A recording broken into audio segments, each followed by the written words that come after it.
March ba? Ay. Sa March pa pala. Yun, meron pa po yung ating mga nagtapos po ng kanilang mga pag-aaral. May mga awards, ayan. Come here, Casey. Nak, Ayan. awards, punta ka doon. Ayan. Salamatan natin ang Panginoon sa karunungan na nagmumula sa Kanya na pinagkaloob ng kaloob. Pinagkaloob ng ating Panginoon sa pinagkaloob ng Panginoon sa bawat estudyante. Amen? Anyone pa? Wala si JR, no? This, Coach Marvin, can you lead them into prayer?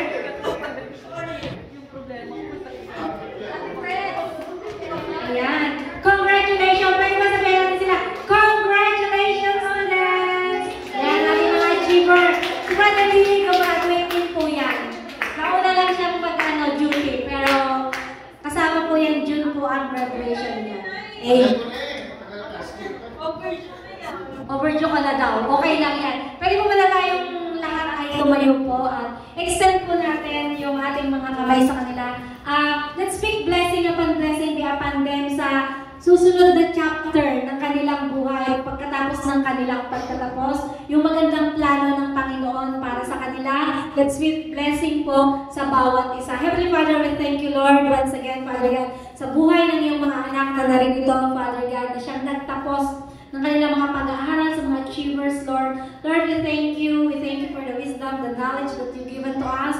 We thank you for the finances, Lord, na patuloy mong pinagkaloob mo sa kanila, Father God, upang makatapos sila ng kanilang pag-aaral. Lord, nilalatan din namin sa iyo, pinagkakatiwala po namin sa iyo ang next chapter ng kanilang buhay, Lord. Lord, ngayon ay dadanasin nila yung pagpapala nagmumula sa iyo, Father God. Lord, give them good health, kalusugan, Father God, magandang kalusugan, strengthen them, Lord, sa bawat pagdadaan. Lord, and I pray for Pamela Centina.